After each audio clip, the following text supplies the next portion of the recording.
ఎలా ఉంది విడుదల? విడుదల మూవీ చాలా బాగుందండి. మనం నిజంగా పార్ట్ 1 చూసి ఎంత ఎంజాయ్ చేసినాం, పార్ట్ 2 అంతకు మించి ఉంది. చాలా బాగుంది. విజయ్ సీతపతి గారి యాక్టింగ్ అయితే స్టార్టింగ్ నుంచి ఎండింగ్ వరకు అయితే నెక్స్ట్ లెవెల్ అనమాట. ఆ నరకుడేంది, ఆ డైలాగ్ డెలివరీ ఏంది అసలు మామూలు లేదు. నాకు తెలిసి Friday block buster hit movie ఏంటంటే విడుదల చాలా బాగుంది. మంచి ఫ్యామిలీతో వచ్చి చూడండి, అసలు మిస్ అవ్వద్దు. Thank you. పార్ట్ 1 నచ్చిందా? పార్ట్ 2 నచ్చిందా? నాకు పార్ట్ 1 ఎంత బాగా నచ్చిందో పార్ట్ 2 కూడా అంతే బాగా నచ్చింది. అంతకు మించే ఉంది, కానీ పార్ట్ 2 ఏ మాత్రం కూడా డిసప్పాయింట్ అయితే చేయలేదు. సినిమా అంత బాగుంది. అసలు విజయ్ సీతపతి ఒక్కరితో అయినా కూడా సినిమా ఏదైనా కూడా చాలా బాగుంది భయ్య. ఒక డిఫరెంట్ గా వెళ్ళిపోయింది.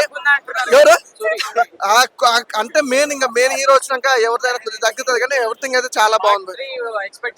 పార్ట్ 3 అనేది ఉండదు భయ్య. నాకు తెలిసి పార్ట్ 2 బీజం ఏంది భయ్యా, బీజం కానీ బ్యాక్గ్రౌండ్ మ్యూజిక్ కానీ ఆర్ఆర్ కానీ లొకేషన్స్ కానీ వేరే లెవెల్ భయ్యా. చాలా బాగుంది సినిమా.